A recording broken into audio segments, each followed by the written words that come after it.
सबसे पहले तो ये पाक ईरान कशीदगी जो मामला है, भाई ये एक बड़ी अफसोसनाक बात क्यों है, हुआ ऐसा? बड़ी दर्दनाक बात है कि जी। दो बिरादर मुल्क, ये हमारी फ़ौज जो है मुसलमानों से लड़ने के लिए नहीं बनी है। जी, हम सिर्फ इंडिया स्पेसिफिक हैं।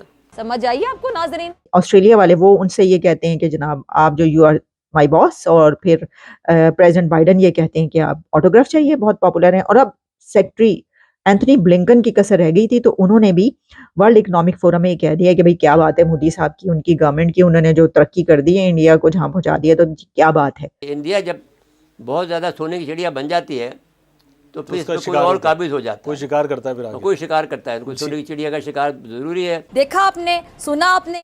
नमस्कार दोस्तों, जय हिंद। तो दोस्तों आपने देख लिया इंट्रो में मुंगेरी चाचा के हसीन सपने, मतलब कि ये भिखमंगे भारत को लूटने की बात कर रहे हैं। मतलब कि आपने देखा कि ये क्या बात कर रहा था कि भारत को सोने की चिड़िया बनने दो और इसके बाद में कोई ना कोई भारत को जरूर लूटेगा। अब देखो किसी में इतनी हिम्मत तो अब है नहीं कि भारत को लूटने की कोशिश करे, बस ख्वाब देख रहे हैं ये भिखमंगे गजवाए हिंद का, जो कि सिर्फ ख्वाब हैं, वो कभी पूरे होने वाले हैं नहीं। अब पता नहीं गजवाए हिंद होगा या भगवाए पाक होगा, वो तो आगे आने वाला टाइम बताएगा।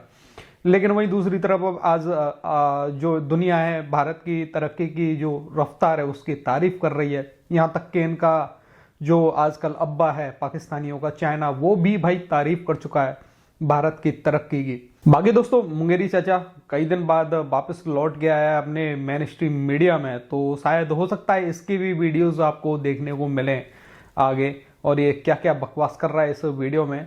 आप ये इंटरेस्टिंग वीडियो एंजॉय करें। वीडियो पसंद आए तो लाइक करना, चैनल को अभी तक आपने सब्सक्राइब नहीं किया तो प्लीज़ चैनल को सब्सक्राइब जरूर कर लेना। यानी आप देख लीजिए 73 स्ट्राइक किए हैं दोनों यूके के लोगों ने और अमेरिका के लोगों ने। अभी ताज़ा 4 जगह पे हमले किए उन्होंने। हाँ किए, लेकिन वो लोग मना कर रहे हैं इनको कि उनके ऊपर हमला मत करो जी। ये तो मरोगे जाके, क्योंकि अब ये लोग तो अपनी जान देने के दर पे हैं। तो अब सवाल ये कितने लोगों का अमेरिका मारेगा। अब उसमें मसला ये है कि ये जो 12 मुल्क की जो फ़ौज का, मैंने आपको याद हो लाहौर में जो प्रोग्राम किया था उसमें मैंने कहा था 12 मुल्कों की फ़ौज बन रही है जी। उसमें जब ये हमारे हमने पाकिस्तान ने तो अभी कहा कि भाई हम चीन से और सऊदी अरब से मशवरा करेंगे, तो ये टाइम ले लिया, उन्होंने गेन कर लिया, क्योंकि पहले जो जिस तरह से परवेज़ मुशर्रफ ने हरकत की थी वो हरकत अब नहीं करते हैं, उसको रिपीट गलती नहीं करें। आसिम साहब ने टाइम ले लिया जी, जनरल आसिम ने, तो वो अब वो ये कर रहे हैं कि टाइम लेने के बाद में अब ये अभी तो वहाँ गए हैं, फिर सऊदी अरब जाएंगे किसी बहाने, फिर किसी तरह चीन जाएंगे, जी।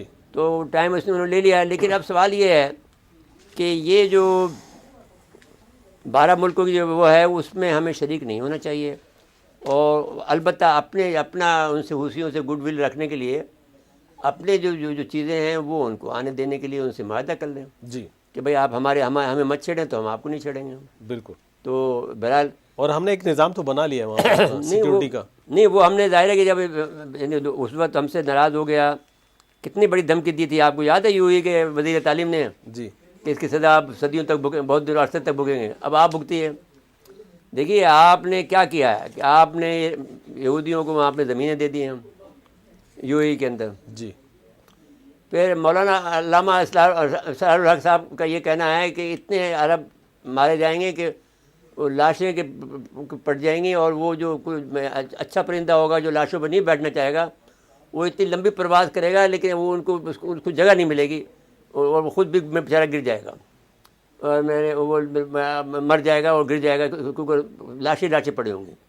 तो अब ये अपने आप के लिए जो धमकी दे रहे थे वो उस वक्त दे रहे थे जब हमने ये कहा था कि हमारी फ़ौज जो है मुसलमानों से लड़ने के लिए नहीं बनी है जी। हम सिर्फ इंडिया स्पेसिफिक हैं, और हम इंडिया स्पेसिफिक भी इसलिए हैं कि कोई हमारी दुश्मनी नहीं है, हमें वो मानते नहीं हैं, हमारे खिलाफ हर वक्त हम भाई एटम बम बना लिया था, दोनों मुल्क मिलकर रहें, आप भी एटम बम बन गए, आप भी मुल्क बन गए, अब एक दूसरे को मारना है, एटम बम आप मारोगे तो हम भी मारेंगे। सही बात है। फिर आपने मैंने वो डॉक्ट्रिन बना लिया वो, तो अब उसके बाद में फिर आपका क्या करें, वो डॉक्टर बनाने के बाद में PSI बना लिया, एक और दूसरा डॉक्टर बना लिया।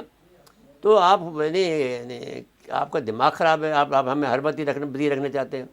और एक बात हमने आपसे पहले भी कही है कि ईरान यानी जो इंडिया जब बहुत ज़्यादा सोने की चिड़िया बन जाती है तो फिर इसमें कोई और काबिज हो जाता है, कोई शिकार करता है फिर आगे। कोई शिकार करता है, कोई सोने की चिड़िया का शिकार ज़रूरी है जी। और हमारा ये ख्याल है कि ये नुकसान भारत को काफ़ी पड़ेगा बहरे अरब में, क्योंकि इसराइल का साथ देने पर जी। इसराइलीज़ और श्रीलंकन जो है वो इसराइलियों को मैन पावर सप्लाई कर रहे हैं। ठीक। Secretary state Anthony Blinken world economic forum में जहां और बहुत सी उन्होंने बातें की, वहीं पर उन्होंने इंडिया की तरक्की की बात की कि मोदी के इंडिया में कैसी प्रोग्रेस हो रही है, गैर मामूली तरक्की है ये, और जो अचीवमेंट्स हासिल की जा रही हैं, क्या बात है उसकी। जो सेक्रेटरी स्टेट एंथनी ब्लिंकन है वो वर्ल्ड इकोनॉमिक फोरम में भी इंडिया की बात कर रहे हैं और वो कह रहे हैं कि जो अचीवमेंट्स हैं इनकी रिमार्केबल अचीवमेंट्स, तरक्की, मोदी ने इंडिया को जहां पर ले गए हैं वो जो कर दिखाया है। साथ ही फिर वो कहते हैं कि हमारा जो उनसे ताल्लुक है वो कैसा है। हमेशा से जो है अभी कुछ अरसे में हम देख रहे हैं कि अमेरिका की तरफ से इंडिया के साथ जो रिलेशनशिप है उसको एक बहुत बढ़ाकर बताया जाता है और कहा जाता है कि जनाब हमारा जो रिलेशन है वो बहुत ही बायलैटरल, जो हमारे टाइज हैं बहुत स्ट्रांग हो चुके हैं और वगैरह वगैरह। जबकि पाकिस्तान के हवाले से जब भी बात की जाती है तो उसमें ये पता चलता है कि इतना पैसा दिया गया है, इतना ये किया गया है। अभी जो बात की गई ईरान और पाकिस्तान के ऊपर, उसमें अमेरिका ने पाकिस्तान को सपोर्ट किया है। उस सपोर्ट की भी हमें वजह समझ आती है, लेकिन ये तो बात अपनी जगह पर कि पाकिस्तान एक अरसे तक जो है वो अमेरिका का अलाइज रहा है। तो ऐसी बात नहीं है कि दोनों के बीच ताल्लुक ना रहा हो, ताल्लुक तो बहुत पुराना है, लेकिन वो जो उतार चढ़ाव है वो आते रहते हैं, क्योंकि ये ताल्लुक जो इधर का ताल्लुक है वो कर्ज लेने और देने का है। तो जहां पर आपको पता है उधार मोहब्बत की कैंची है, उधार आप लेंगे तो मोहब्बत कम होती चली जाएगी।